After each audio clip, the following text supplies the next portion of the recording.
How's it, guys? Welcome to another episode on the Reality Shift Show. Today, we are interviewing the founder of Virtual Actuary, and his name is Adi Kaimowitz, and it's an absolute honor to have him on the show today. I decided to pivot the recruitment business and open a brand new business in the actuary consulting space.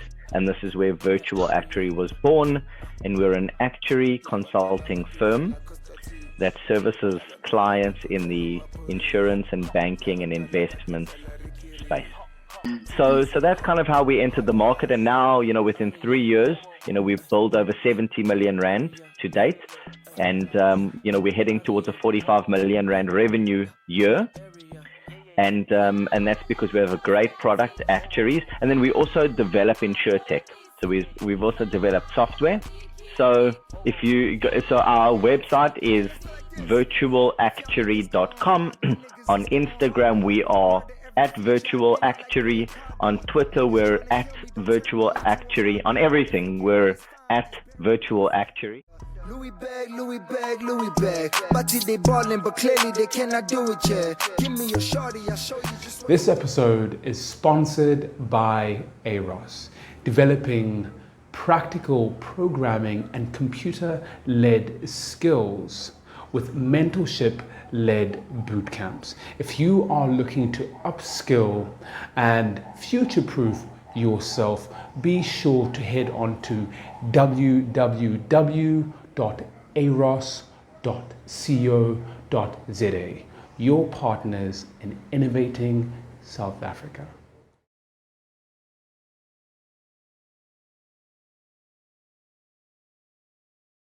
How's it, guys? Welcome to another episode on the Reality Shift Show. Today, we are interviewing the founder of Virtual Actuary, and his name is Adi Kaimowitz, and it's an absolute honor to have him on the show today. We're going to be going into everything from personal to business, his journey, and to disruptive innovation within virtual accuracy. And I can't wait to get into it.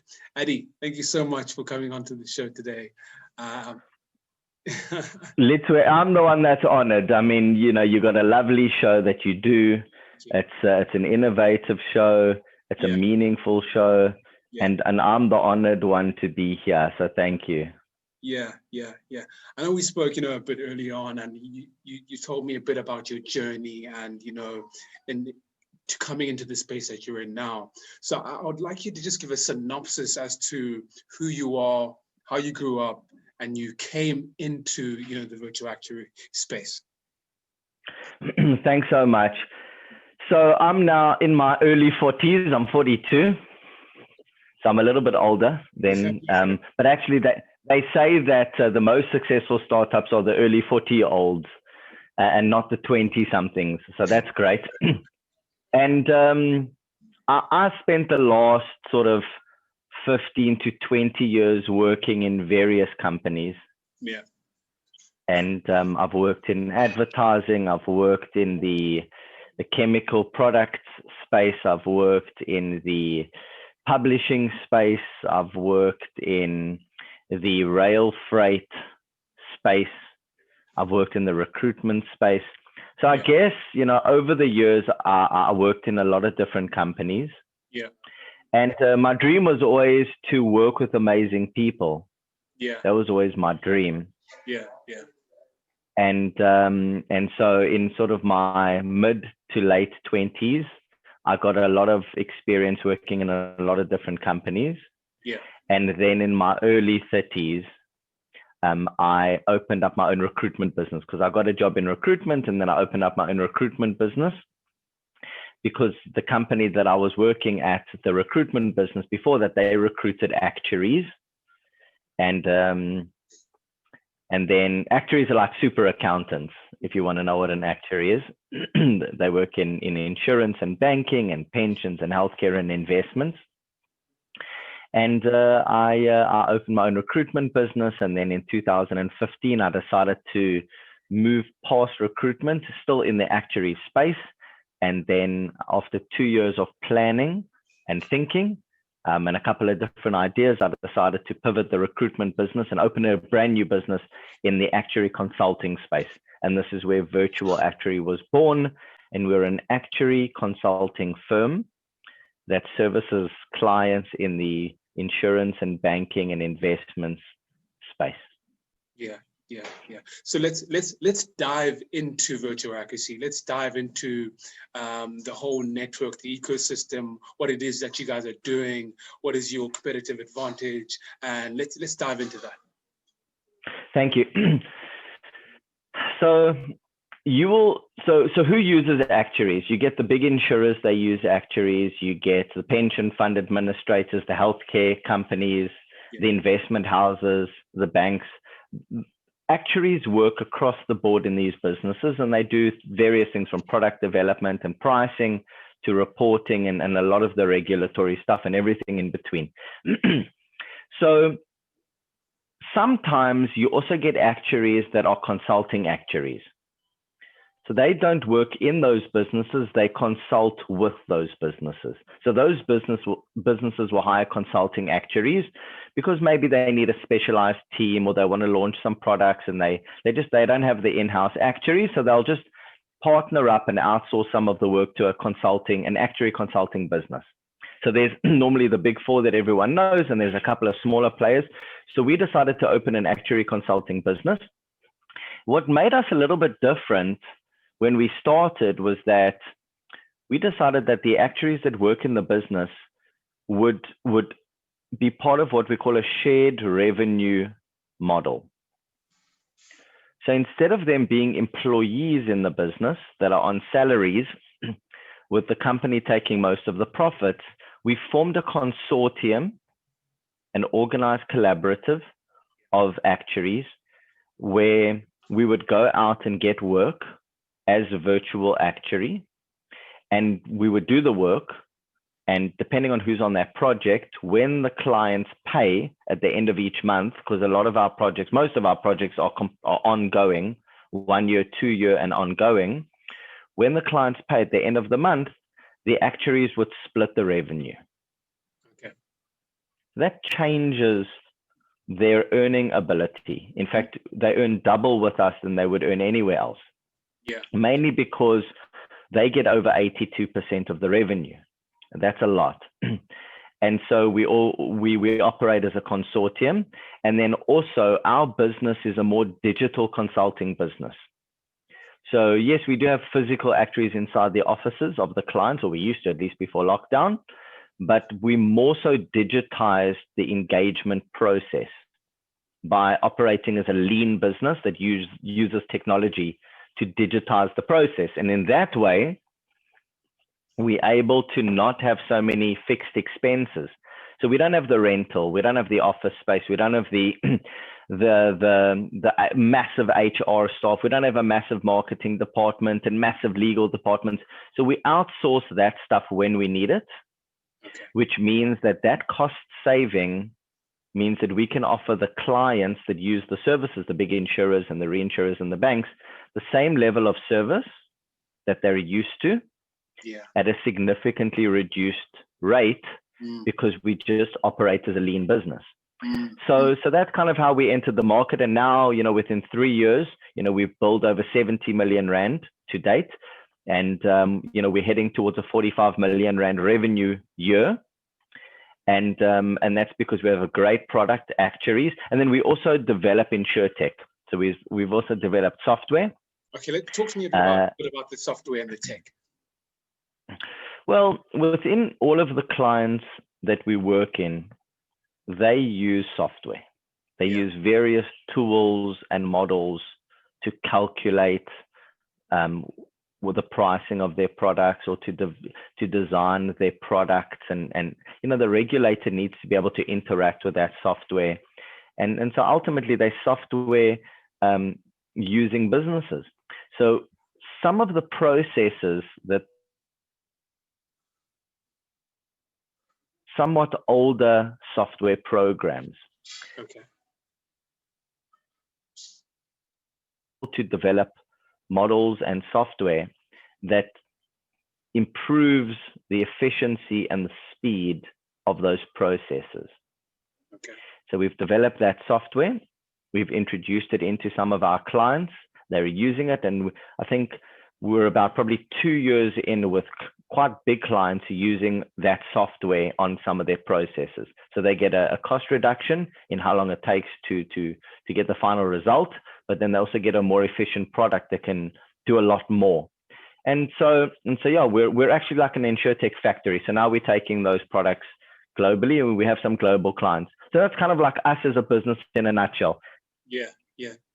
So what I really wanted to ask was, and I it's a fixture and it's current to our time now, is how has COVID-19, the lockdown, affected virtual actuary, and and how has the transition been for you guys? How that's basically the dimension. I'd love to dive into that.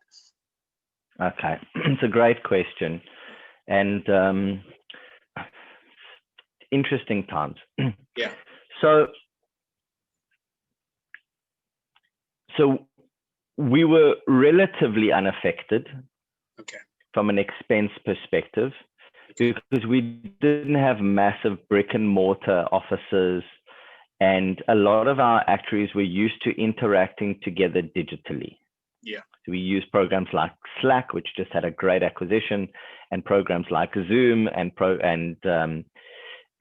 some other shared collaboration tools that allow us to work together. We use Amazon Web Services. They are our partner for cloud computing. So back in the day, you would have needed a big, inexpensive server in the basement. We use AWS. Okay. They've allowed us to compete with the big firms.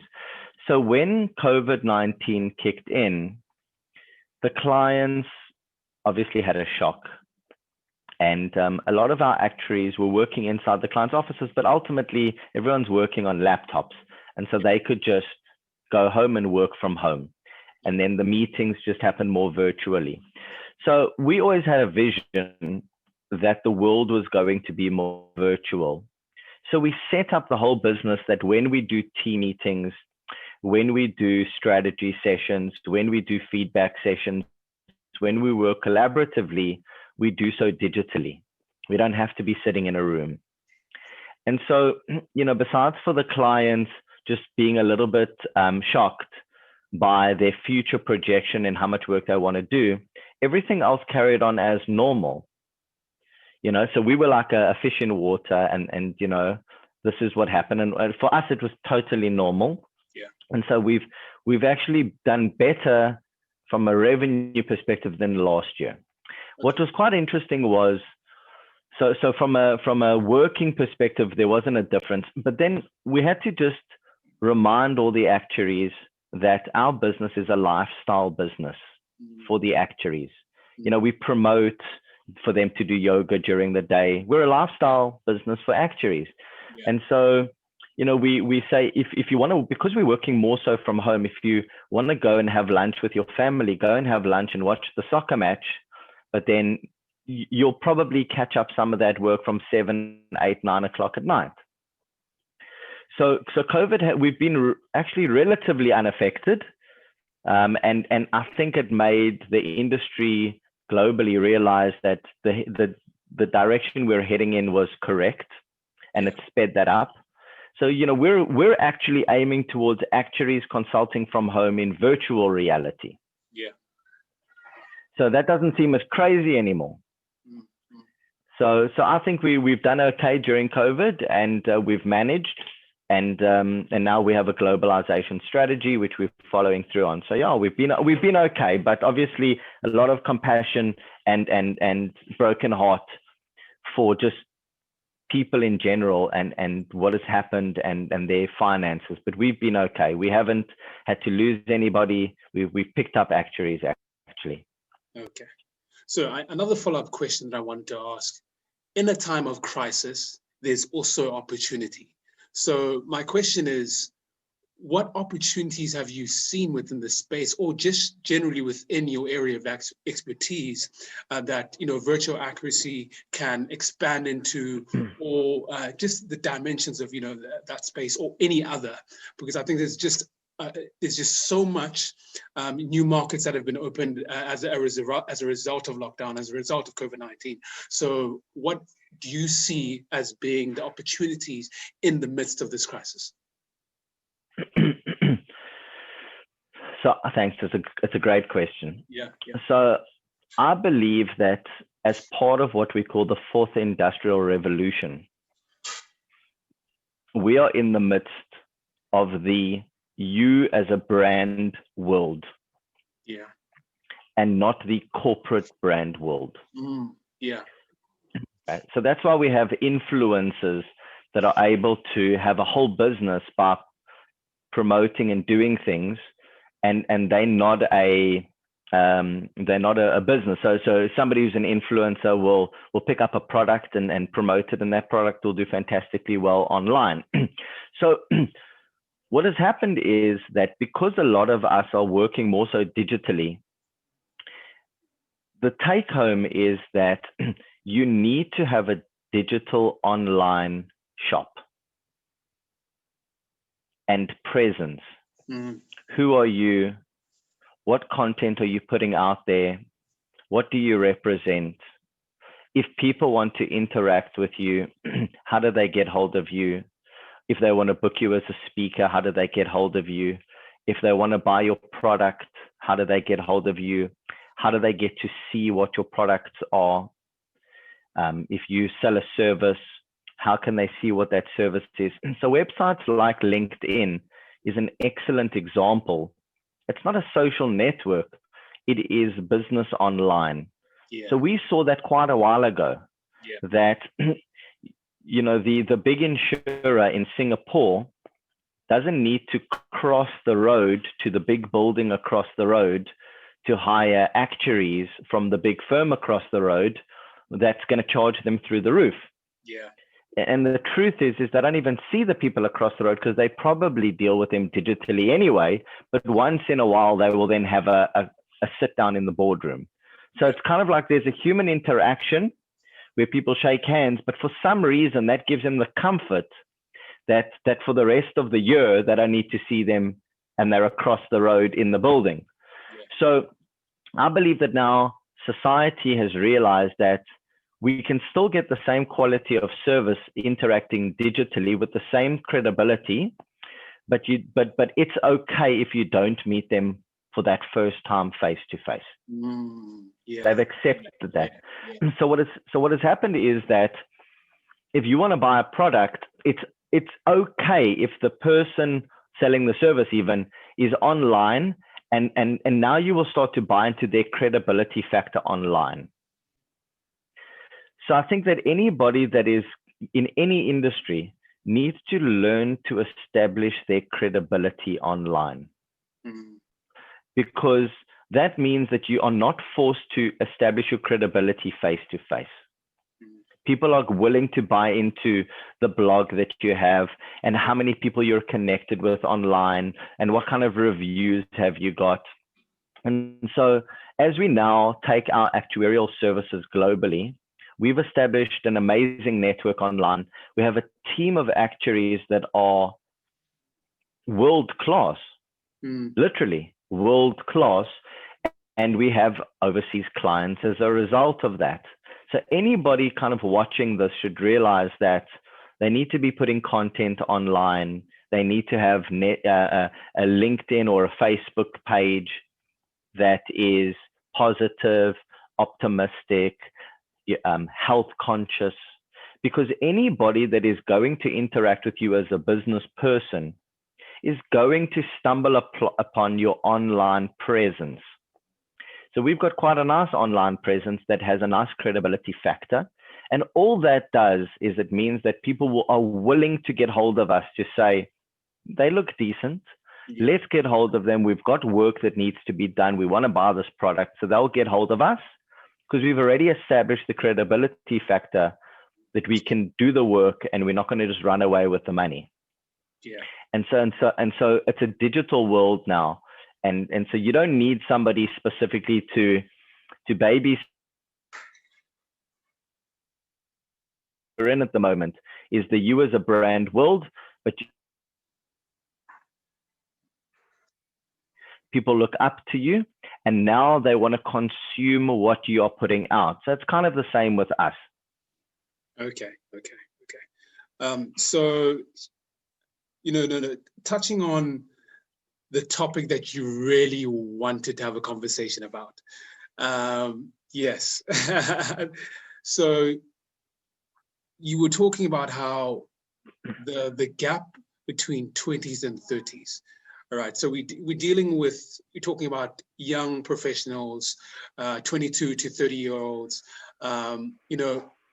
What should, in your opinion, now should that demographic of humanity go through in order to figure out what it is that they want to do, and how to move forward along a career path, or just whether it's been business or entrepreneurship?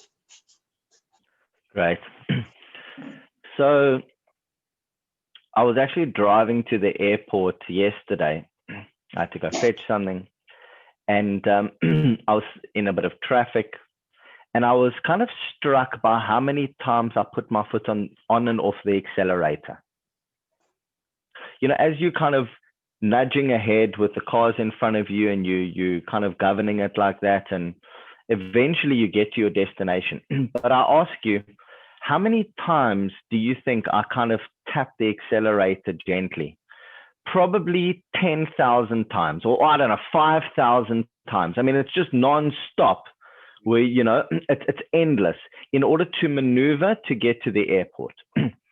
I believe that people that are in their 20s want to be the successful business person, want to have the money in the bank, want to have the network. They want the end goal of being at the airport, but at the moment they're still stuck in the garage.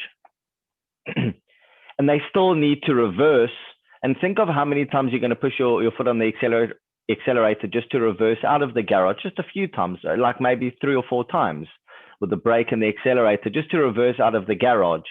But they think that because they're in the car and they're ready to reverse, that they're already at the airport. Think of how much learning they still have to do by the time they get to the airport. So that's what happens when you're in your 20s until your mid-30s, that 15-year gap. That 15-year gap is not about being a business owner and having the ultimate house and playing golf on weekends because you've now made it, and showing off that you're so amazing because you're now a rock star. Yes, you'll have the 0.5% that get that right, and good for them.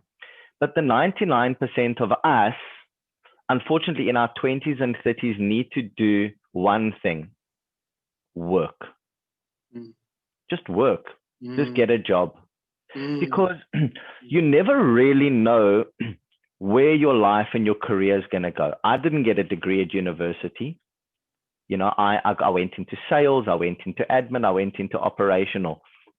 So it's not a perfect progression. I'm going to be a lawyer. I've studied at university. I want to get a job. I'm an accountant. I'm an investment executive. I want to work at Deutsche Bank and RMB. Well, good for you if that's who you are. That wasn't my route.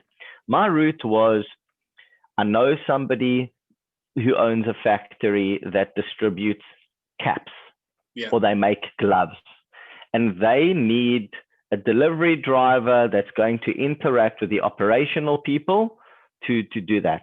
Would you like the job? Yes, I would love the job. So what happens is, it's not that you now accept that for the rest of your life you're going to be a delivery driver or you're going to be the admin person, but it is, there's money that's paying my rent. I'm learning what it feels like when I rock up to deliver the product that someone has to sign. Oh, but I never got my delivery receipt. You guys didn't tell me that you were coming today. Oh, so you learn that when you're dealing with a client, you don't want to waste your time by getting there if they haven't received the notice that you're coming.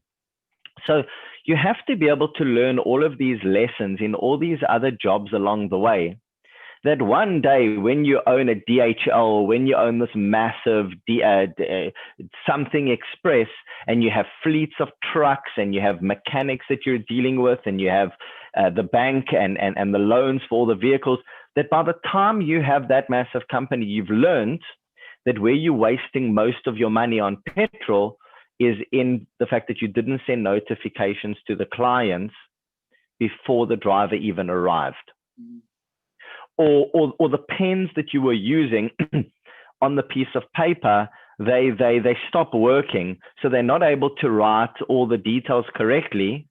So the people on the other side, they never quite get to see what that message says.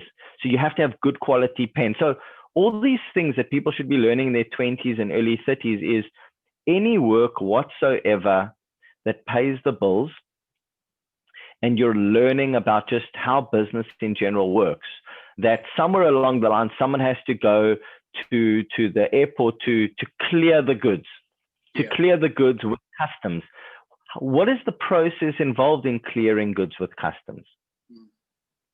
So you don't know where your career is going to go. And that's kind of like how I approached my 20s and 30s. I needed to survive, and I needed money to pay the rent and food and the telephone bill. And I didn't have any insurance whatsoever, besides for car insurance. But I enjoyed what I was doing. I was paying the bills, and I was learning about just work in general. Yeah. So that's what I think. I think that the most important thing is not to want to be glamorous, but to actually just get a job that's paying, and enjoying that and learning that and trying to progress in that business, so that if you do spot something somewhere else, you can change jobs. So what I've also got here, which I think is very important. So I didn't know this in my 20s, but I've got here, look up to good, hard-working people, not quick money hustlers.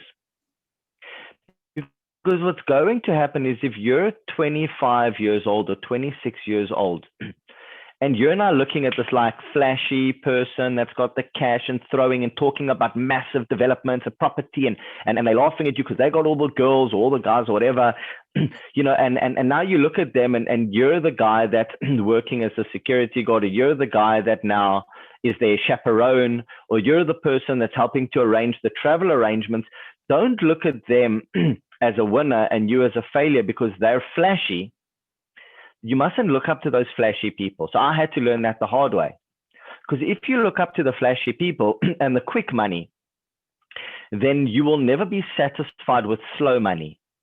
And the real winning strategy is the slow money.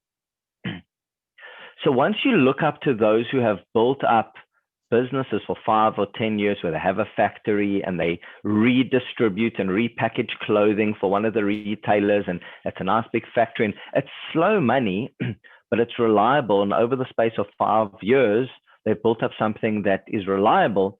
Those are the people that you should be looking up to, is the slow money winners, because that's better. Because what you'll do is, if you do that, then you'll be satisfied with just learning and making slow money instead of just make or break. Because if you don't learn that lesson and you're always looking at the flashy people, then when you get to your 40s, you will have nothing.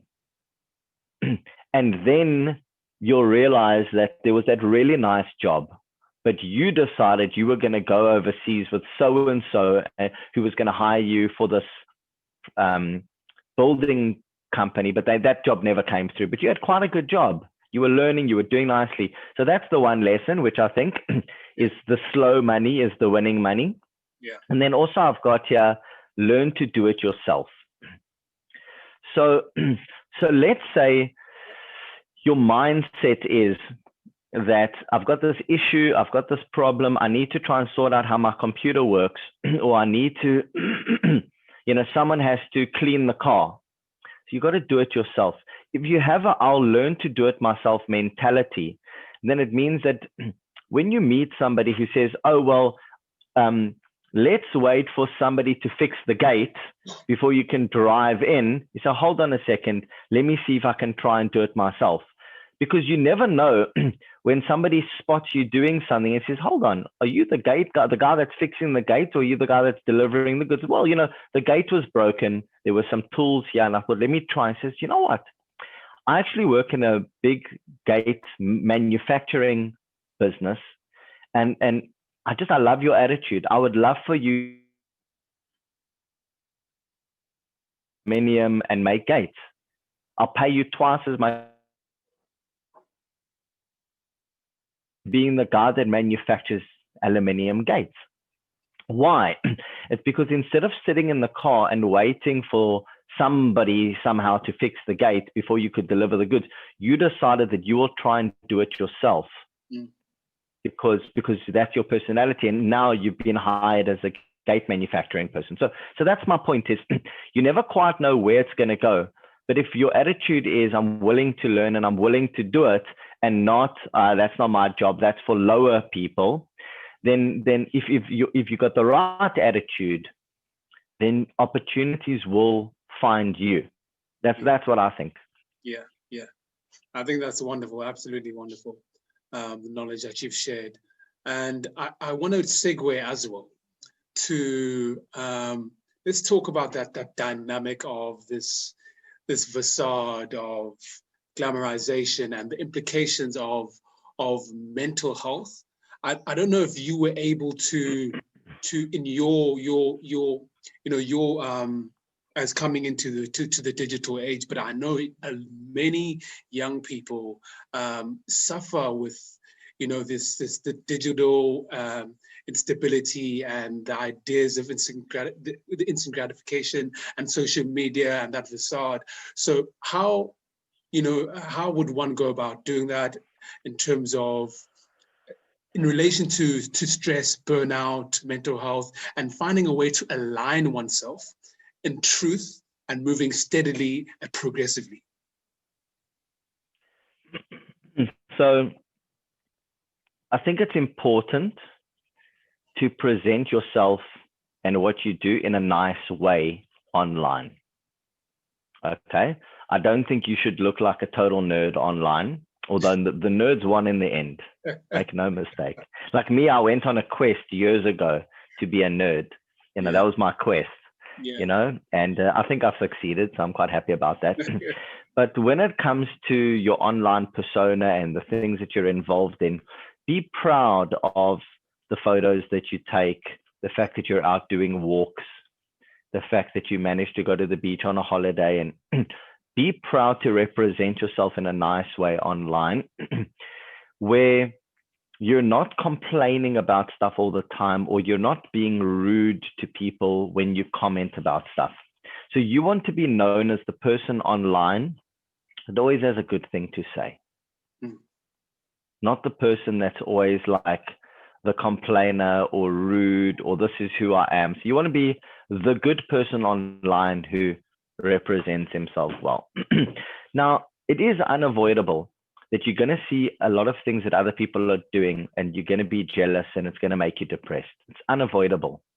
Okay.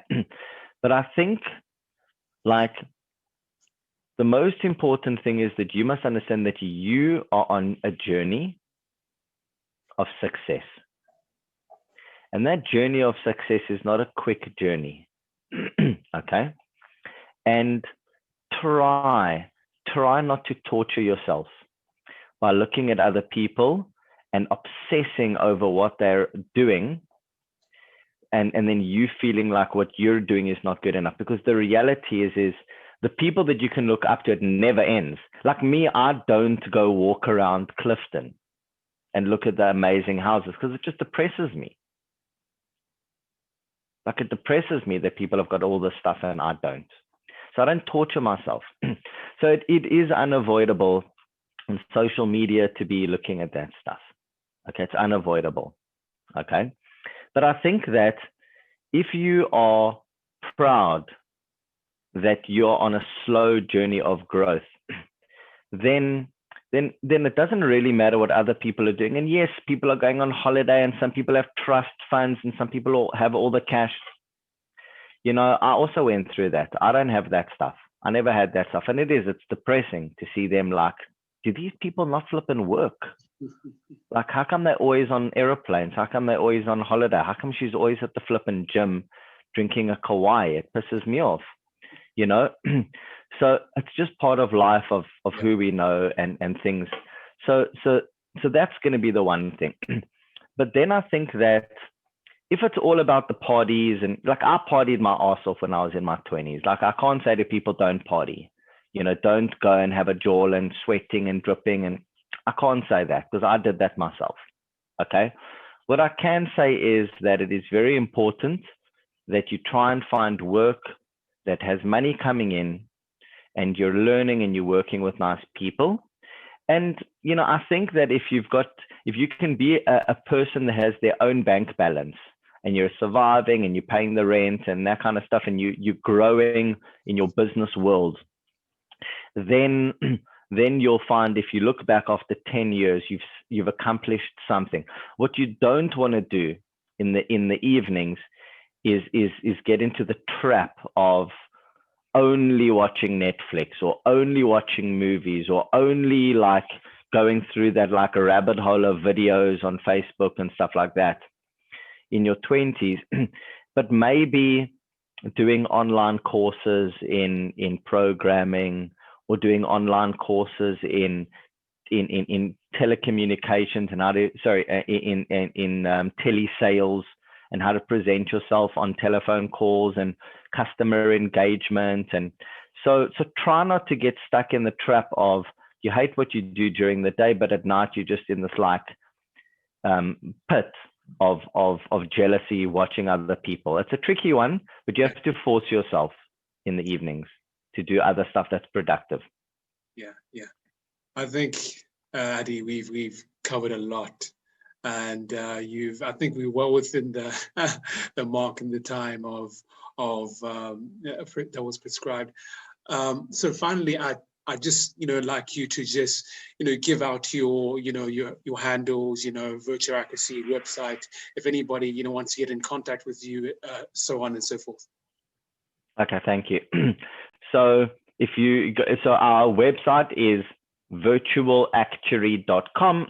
On Instagram, we are at Virtual Actuary. On Twitter, we're at Virtual Actuary. On everything, we're at Virtual Actuary.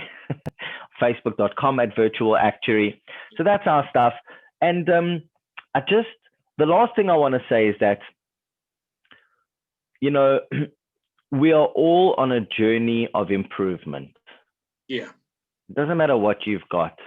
If you're on a personal journey of improvement, then that is the most important thing, is that you're trying to progress day after day. You're trying to work with nice people day after day.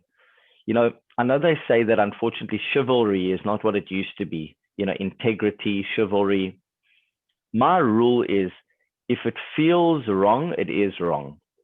So if someone says to you, like, I'm going to introduce you to somebody and you can work with them, and I want to be involved, don't phone that person without including the original person, because that feels wrong, and it is wrong. If you can have a life of being the person that has integrity, people want to work with you. You don't screw people over.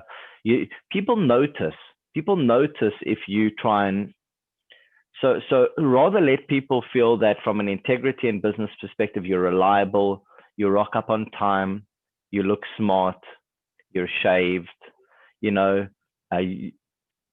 if that is the case, then you can build the momentum with the people that you've worked with, that will hopefully then later on, as you progress with your life, they'll include you further on down the line as well. Oh, I worked with this person, very reliable, wonderful designer, really enjoyed working with them, and I'd like to include them in this project. Or the difference is, I don't know, like they phoned the client that I introduced them to without me. Hate that. Never going to use them again. So if you're going to do stuff like that, then people won't include you later on. So as I say, if you really want to, if it feels wrong, it is wrong.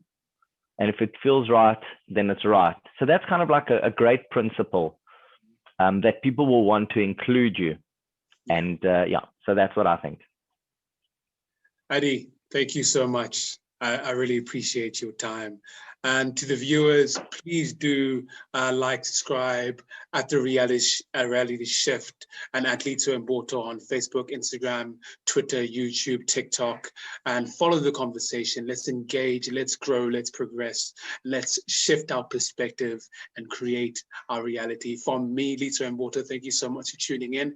Adi, thank you so much for coming on to The Reality Shift with me. Awesome. Appreciate you, buddy, man.